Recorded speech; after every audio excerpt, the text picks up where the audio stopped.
皆さん、こんにちは。私は2500年前、釈尊が法を説かれたその場に居合わせた弟子の一人です。今日は、妙法蓮華経の真下本第4についてお話しします。このお経は、釈尊が弟子たちに悟りの真実を伝えるために説かれたものです。特に、私たちがどのようにして仏の教えに目覚め、その真実を受け入れるのかが描かれています。今日は、その中で語られる、長者と貧しい子の例え話を中心に、わかりやすく解説していきます。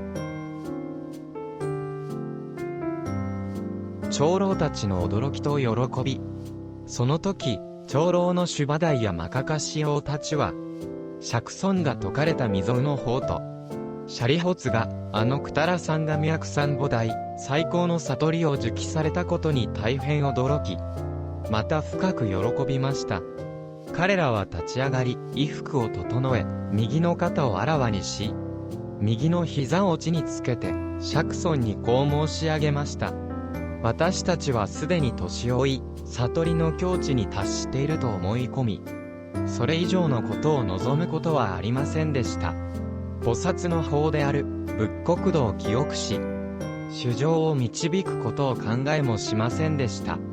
しかし、今日、正門である私たちにも、クタラサンガミャクサンドダイが受記され、さらに未だかって説かれたことのない、稀有の法を聞くことができ、貴重な宝玉を自ら求めずしていたような気持ちです。そして、長老たちは、釈尊に例え話を語る許可を求めました。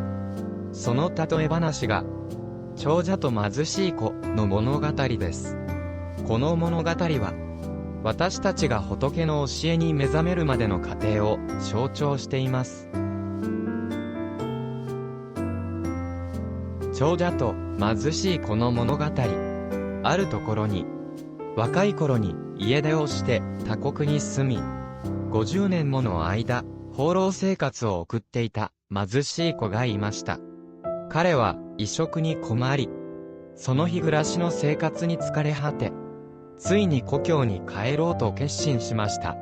一方、その子の父は大長者となっていました。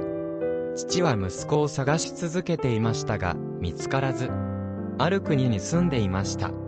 父は大変な富を持ち、倉庫には金銀や珍宝があふれ、象や馬、牛や羊も数えきれないほどでした。ある日、貧しい子は偶然、父の手委託の前にたどり着きました。手委託の豪勢さに圧倒され、子は、ここには私のようなもののする仕事はない、と思い、急いで立ち去ろうとしました。しかし、父は一目でその子が自分の息子だと気づきました。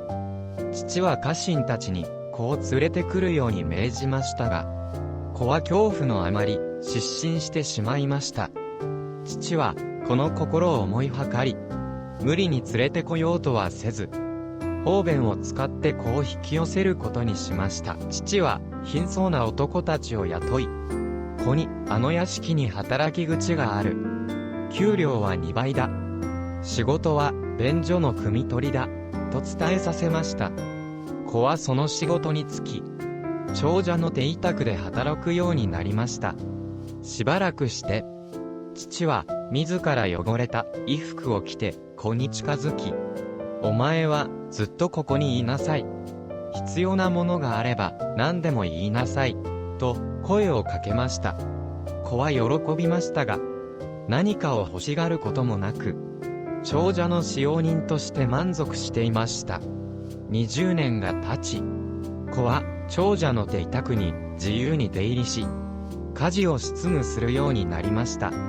しかし、子は相変わらず貧しい境遇に満足し、かやぶきの小屋に住んでいました。やがて父は自分の死期が近づくと、親族や国王、大臣たちを集め、この子は私の実の息子である、と宣言し、すべての財産を息子に譲ると言いました。息子は大いに感激し、私は自分から願うことはなかったが、自然にこの財宝を得ることになった。この例え話で、長者は如来、仏を表し、貧しい子は私たち衆生を表しています。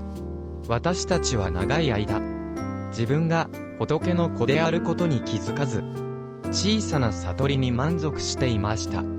しかし、仏は私たちの志の低さを見抜き、方便を用いて少しずつ私たちを導いてくださったのです。今日、この妙法蓮華経を聞くことで、私たちは自分が仏の子であることを知り、自ら求めずして如来の法蔵を得ることができました。最後に、マカカシヨウはこの例え話の意味を宴で唱えました。